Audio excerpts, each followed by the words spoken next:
Fantasma, bienvenidos a nuestro canal de historias de terror. Aquí cobran vida las leyendas más antiguas y los relatos más oscuros que durante siglos han atemorizado a la gente en todo el mundo.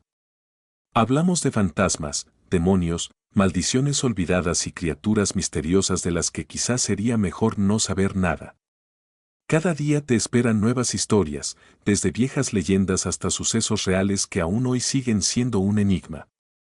Prepárate para sumergirte en una atmósfera de horror y tensión, donde la verdad y la ficción se entrelazan y el miedo se convierte en tu compañero.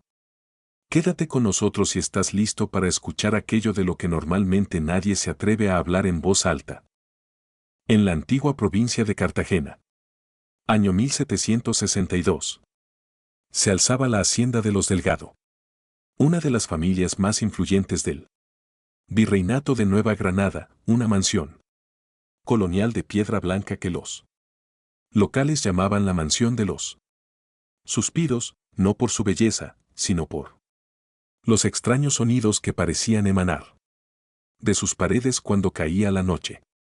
La hacienda había pertenecido a don Sebastián Delgado, un hombre severo que había acumulado su fortuna mediante el comercio de telas importadas y, según se rumoreaba, actividades menos honorables. Tras su repentina desaparición, la propiedad pasó a manos de su hijo Francisco, quien regresaba de España con su esposa Isabel y sus hijos gemelos, Antonio y Manuel, de apenas 7 años. Era un día particularmente caluroso de julio, cuando llegó a Cartagena el historiador Alejandro Montoya. Había sido contratado por la Universidad de Salamanca para documentar las construcciones coloniales más significativas de Nueva Granada, su interés específico, las modificaciones arquitectónicas que las familias españolas realizaban a sus residencias para adaptarlas al clima caribeño. La mansión Delgado representa el ejemplo perfecto de la transición entre los estilos europeos y la adaptación al trópico, explicaba Montoya mientras recorría el camino empedrado hacia la hacienda. Según los registros que he consultado, su estructura original fue modificada considerablemente en 1745, con adiciones inexplicables para una residencia familiar. Al llegar fue recibido por Francisco Delgado, un hombre de unos 40 años, ojos hundidos y una permanente expresión de inquietud. A pesar de su aparente riqueza, Francisco vestía sobriamente y hablaba en susurros, como si temiera despertar algo en la casa. «Bienvenido, señor Montoya», dijo Francisco con voz apagada. «Mi mayordomo Jacinto le mostrará las áreas comunes. Lamentablemente varias secciones de la casa no están disponibles para su estudio. ¿Puedo preguntar por qué, señor Delgado? Mi trabajo requiere un análisis completo de la estructura». Francisco desvió la mirada hacia una ventana desde donde se veían a los gemelos jugando en el jardín. Eran 2 niños idénticos, de cabello oscuro y piel pálida, que corrían alrededor de un viejo pozo. Hay espacios familiares que prefiero mantener privados. Espero lo entienda. Durante las siguientes semanas, Montoya documentó meticulosamente cada rincón accesible de la mansión. Sin embargo, algo no encajaba en los planos. Las dimensiones exteriores no correspondían con los espacios interiores. Había calculado que debía existir una sección oculta, posiblemente un sótano o pasadizo en el ala este de la casa. Una noche, mientras revisaba sus notas en la habitación que le habían asignado, escuchó un llanto infantil. Siguió el sonido hasta llegar al estudio de Francisco, donde lo encontró contemplando un viejo retrato familiar. Los niños deberían estar dormidos, comentó Montoya intentando iniciar una conversación casual. No son mis hijos, respondió Francisco sin dejar de mirar el retrato. Son las paredes. Esta casa tiene recuerdos. Intrigado por él comentario, Montoya aprovechó para preguntar, señor Delgado, he notado inconsistencias en la estructura de la casa. Parece haber un espacio oculto cerca de la biblioteca. El rostro de Francisco palideció. Algunas puertas deben permanecer cerradas, señor Montoya, por su seguridad y la de todos. Esa misma noche, Montoya fue despertado por un ruido extraño. Al abrir los ojos, vio a los gemelos parados al pie de su cama, mirándolo fijamente. Antonio, Manuel, ¿qué hacen aquí a esta hora?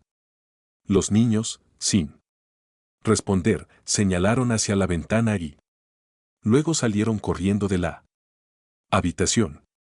Montoya lo siguió, pero cuando llegó al pasillo habían desaparecido. A la mañana siguiente, durante el desayuno, mencionó el incidente a Isabel, quien dejó caer su taza de té. Imposible, murmuró ella, con voz temblorosa. Los niños duermen en el ala opuesta. Nadie tiene acceso a su habitación durante la noche. Señora Delgado, le aseguro que debe haber sido un sueño, interrumpió Francesco entrando al comedor. Las noches en Cartagena pueden ser engañosas para los forasteros. Pero Montoya estaba seguro de lo que había visto.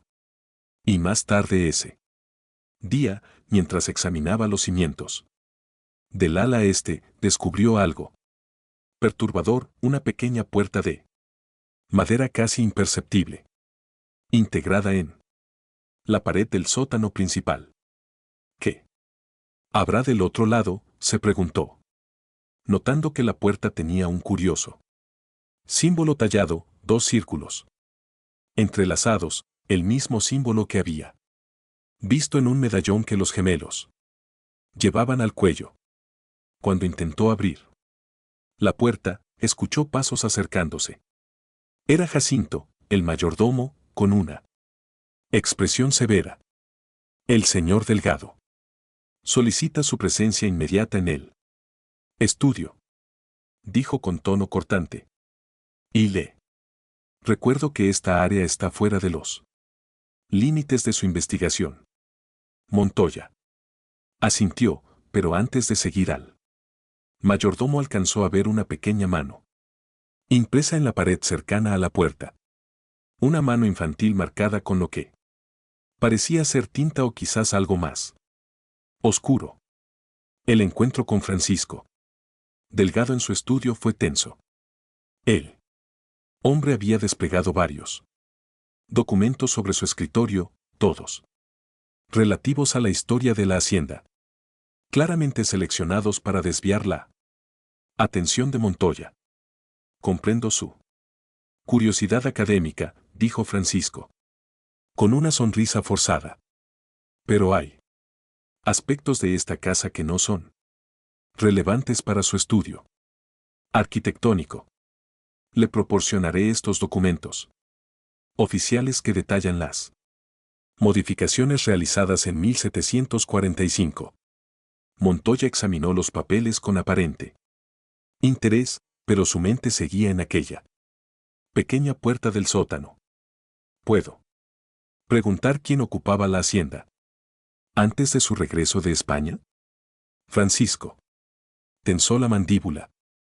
Mi padre, don Sebastián, por supuesto, aunque pasaba largas temporadas en Bogotá por asuntos de negocios y la casa quedaba deshabitada durante esas ausencias, no, respondió Francesco después de una pausa.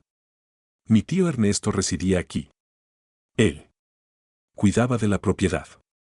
Ama noche Montoya no podía conciliar el sueño. Algo en la manera en que Francisco mencionó a su tío había despertado sus sospechas. Decidió aprovechar la oscuridad para explorar la casa sin ser visto. Con una pequeña lámpara de aceite, recorrió los silenciosos pasillos. La mansión parecía diferente de noche. Las sombras proyectadas por su lámpara danzaban en las paredes como si tuvieran vida propia. Al pasar cerca de la habitación de los gemelos, escuchó murmullos. Se detuvo acercándose cautelosamente a la puerta entreabierta. Para su sorpresa, la habitación estaba vacía, las camas perfectamente tendidas, como si nadie hubiera dormido en ellas. Sin embargo, los murmullos continuaban, aparentemente proviniendo de las paredes mismas. «Hola», susurró Montoya, sintiendo un escalofrío recorrer su espalda. Los murmullos cesaron inmediatamente. Luego, con claridad escalofriante, una voz infantil respondió: «Están abajo». Siempre estuvieron abajo. Montoya retrocedió, casi dejando caer la lámpara.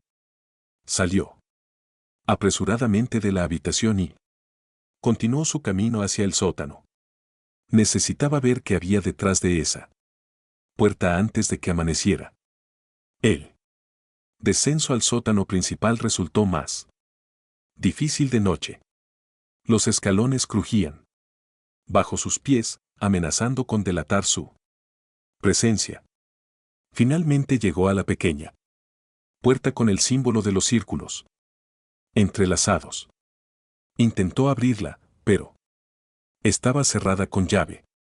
Frustrado, examinó la cerradura y notó algo peculiar. No era una cerradura convencional, sino un mecanismo que parecía requerir una pieza específica para activarse, como el medallón que llevaban los gemelos. Un ruido a sus espaldas lo sobresaltó. Al girarse, vio a Isabel Delgado observándolo desde las escaleras. Su camisón blanco y su cabello suelto le daban un aspecto fantasmal. «No debería estar aquí», dijo ella con voz monótona. «Señor Delgado, sé que hay algo detrás de esta puerta, algo relacionado con sus hijos».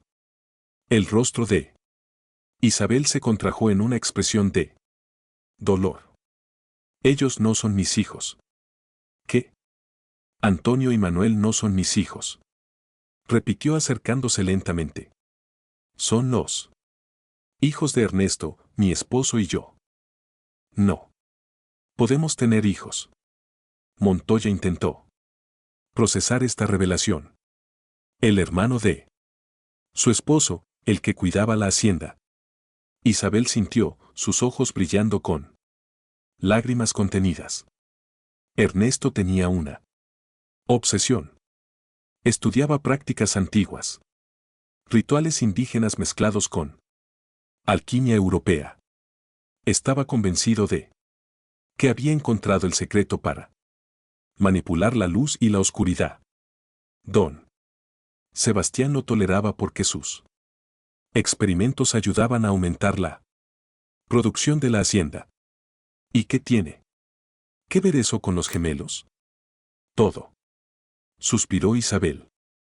Cuando nacieron, Ernesto los utilizó para sus experimentos.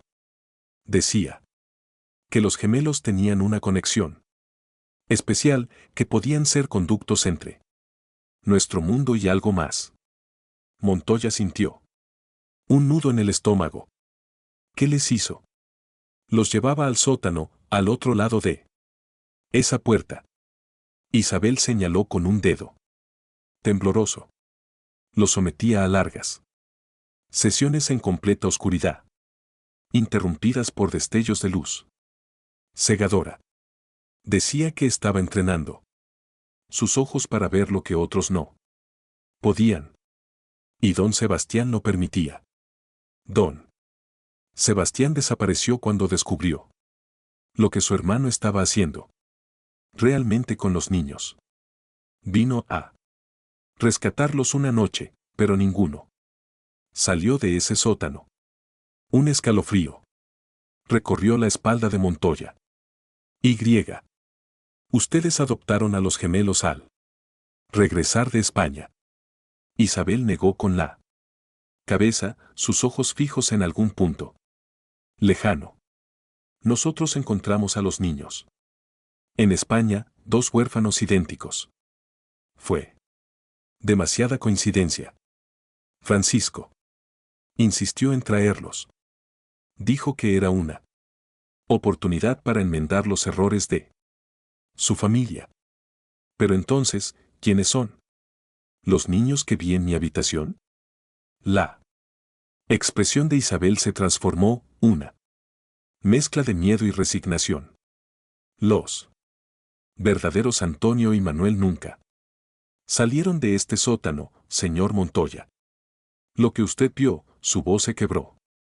En ese momento escucharon pasos descendiendo las escaleras. Francisco apareció sosteniendo 2 pequeños medallones con el símbolo de los círculos entrelazados. Isabel, es suficiente, dijo con voz serena, pero autoritaria. Luego miró a Montoya. Parece que su curiosidad ha superado su prudencia, señor historiador. ¿Qué hay detrás de esa puerta, Francisco? Francisco observó los medallones en su mano, la verdad sobre mi familia, sobre mi padre, sobre mi tío. Levantó la mirada hacia Montoya. ¿Y ahora qué ha llegado tan lejos? Con un movimiento fluido, Francisco insertó los 2 medallones en la cerradura. Un mecanismo interior giró con un chirrido oxidado y la pequeña puerta se abrió lentamente, revelando un pasadizo oscuro. Después de usted, dijo Francisco, extendiendo su brazo hacia la oscuridad. Montoya dudó. Pero su curiosidad pudo más. Con la lámpara en alto, dio un paso hacia la negrura del pasadizo. El aire era frío y húmedo, con un olor peculiar que no logró identificar. Avanzaron en silencio, hasta llegar a otra puerta más grande y elaborada, decorada con intrincados símbolos que parecían combinar elementos católicos con figuras precolombinas.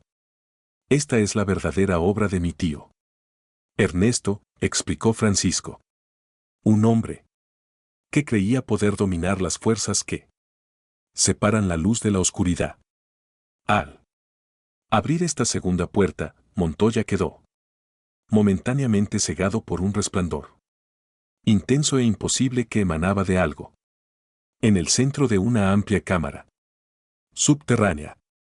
Cuando sus ojos se adaptaron, Montoya contempló asombrado la cámara subterránea. Era un espacio circular mucho más grande de lo que hubiera imaginado posible bajo la hacienda. Las paredes estaban revestidas con espejos de diferentes tamaños y formas. Algunos planos, otros cóncavos o convexos. En el centro, sobre una plataforma elevada, descansaba un artefacto que parecía un gran prisma de cristal montado sobre un pedestal de bronce. El captador de luz, anunció Francesco avanzando hacia él. Dispositivo, la obra maestra de mi tío Ernesto. El prisma emitía un resplandor pulsante, como si estuviera vivo. A su alrededor, varios instrumentos científicos, astrolabios, compases, relojes de precisión, cubiertos de polvo, testimonio de años de abandono.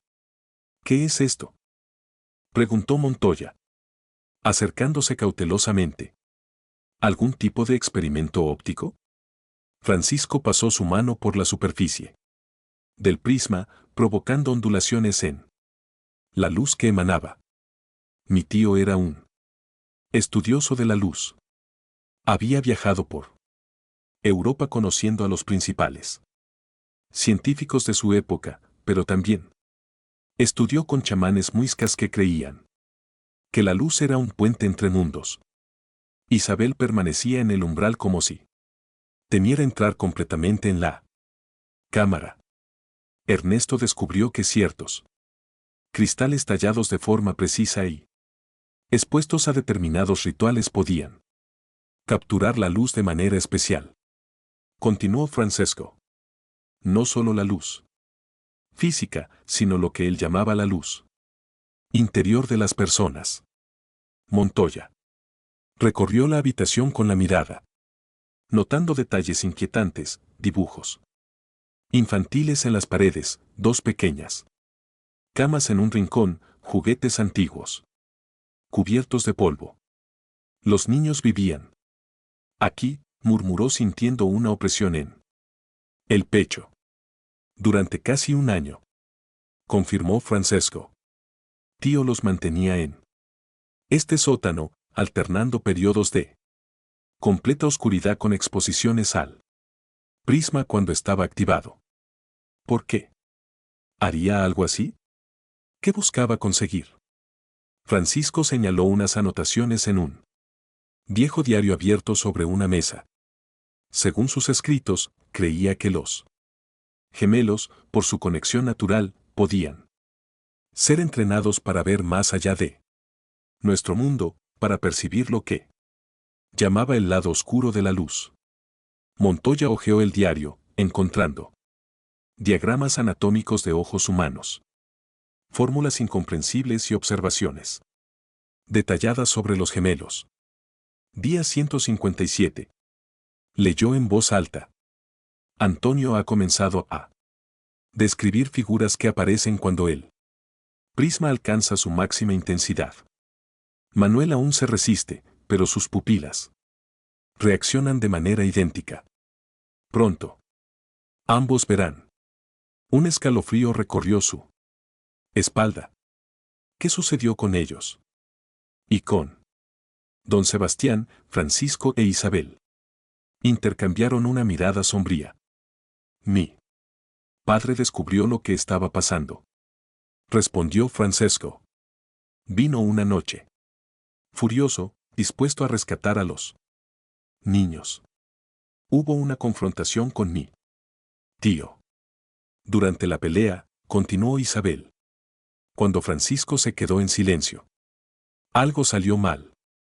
El prisma estaba en plena activación.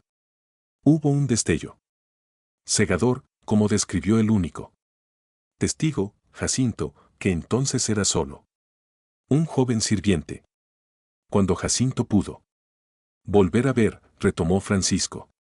Mi padre y mi tío habían desaparecido, y los gemelos seguían allí.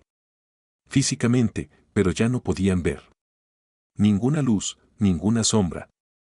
Sus ojos, antes marrones, se habían vuelto completamente blancos.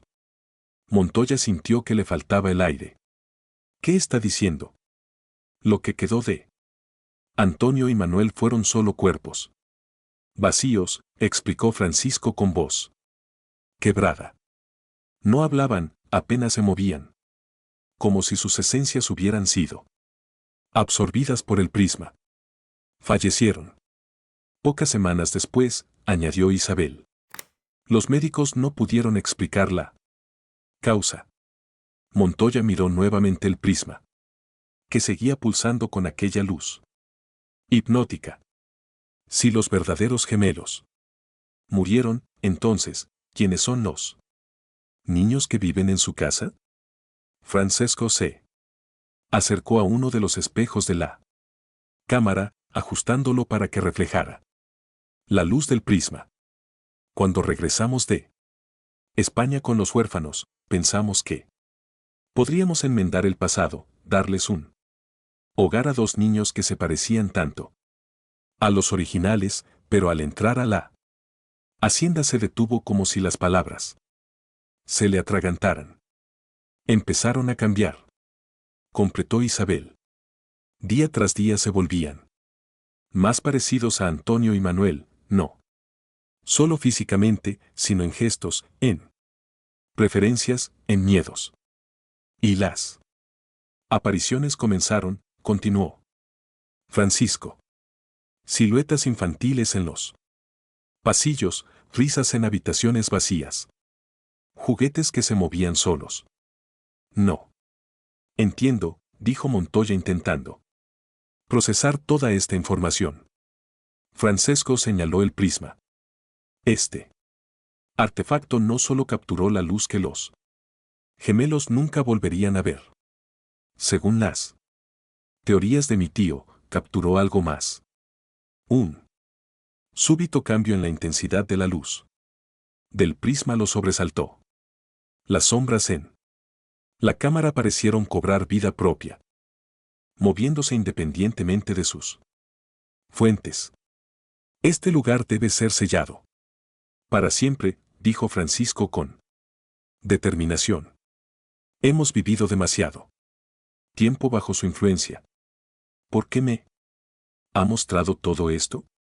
Preguntó Montoya, retrocediendo instintivamente hacia la salida. Porque usted es un historiador. Alguien que documenta la verdad. Respondió Francesco. ¿Y por qué? Necesitábamos a alguien externo para completar el ritual de sellado. Antes de que Montoya pudiera reaccionar, Francisco extrajo los medallones de la cerradura exterior. Un mecanismo comenzó a activarse y piedras ocultas en las paredes empezaron a deslizarse, bloqueando gradualmente la entrada. «Esperen», gritó Montoya corriendo hacia la puerta que se cerraba. «No pueden dejarme aquí». Isabel lo detuvo con una fuerza sorprendente. «Lo siento, señor Montoya, pero el sótano requiere un guardián, alguien que comprenda lo que contiene. El prisma se alimenta de presencia humana», explicó Francisco. Mientras la abertura se estrechaba. Sin ella eventualmente se apagará y con él la conexión que mantiene a los espíritus de los gemelos atados a esta casa. Esto es una locura. Montoya intentó liberarse del agarre de Isabel. En ese momento, notó dos pequeñas figuras detrás de Francisco e Isabel, los gemelos, observando con expresiones serenas, casi compasivas. Sus ojos, que antes Montoya había visto normales, ahora relucían con un inquietante tono blanquecino, como perlas opacas. «No tengan miedo», dijo uno de los niños con voz etérea. «El señor Montoya nos hará compañía ahora. Como lo hizo el tío Ernesto», añadió él. Otro gemelo. La revelación golpeó a Montoya como un rayo. «Ernesto». «Sigue», Francisco asintió gravemente. «En cierta forma, mi padre logró sacarnos a Jacinto y a mí antes de que el prisma. Antes de que todo cambiara, pero él y los niños quedaron atrapados. La abertura de la puerta era ya apenas una rendija. 3 días», dijo Francisco. Apresuradamente. «Ese es el tiempo que tarda el prisma en absorber completamente a una persona. Sí. Encuentra la forma de desactivarlo. Antes, quizás tenga una oportunidad». Antes de que Montoya pudiera responder, la puerta se cerró completamente, sellándolo en la cámara. El eco metálico resonó por un instante y luego solo quedó el zumbido pulsante del prisma. Montoya se giró lentamente. Los gemelos habían desaparecido.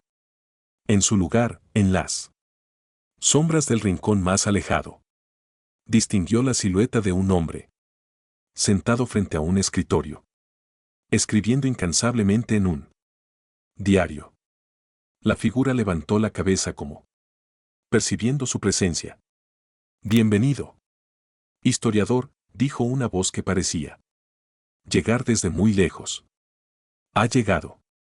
Justo a tiempo para presenciar mi mayor descubrimiento. El prisma pulsó con renovada intensidad, iluminando brevemente el rostro demacrado de quien debía ser Ernesto Delgado. Y por un instante, Montoya creyó ver otras figuras moviéndose en los reflejos de los múltiples espejos. Dos niños jugando eternamente con la luz que nunca volverían a ver. En su escritorio de Salamanca, años después, un colega encontraría las notas incompletas de Alejandro Montoya sobre la hacienda Delgado. Su última entrada, con caligrafía temblorosa, simplemente decía: la luz no es lo que creemos y la oscuridad nunca está verdaderamente vacía. M. Gracias por ver esta historia hasta el final. Valoramos muchísimo tu apoyo, es lo que nos da fuerzas para seguir encontrando y compartiendo contigo las leyendas más aterradoras y los relatos más oscuros de todo el mundo. Si te ha gustado este video, no olvides suscribirte al canal, dejar tu like y activar la campanita para no perderte ningún nuevo episodio. Aquí todos los días publicamos nuevas historias de terror que te pondrán la piel de gallina. Y si quieres ayudar al canal, comparte este video con tus amigos, quizás ellos sean los próximos en escuchar esas inquietantes voces que llegan desde la oscuridad. Quédate con nosotros, aún nos esperan muchos horrores, misterios y secretos por descubrir. Nos vemos en la próxima historia.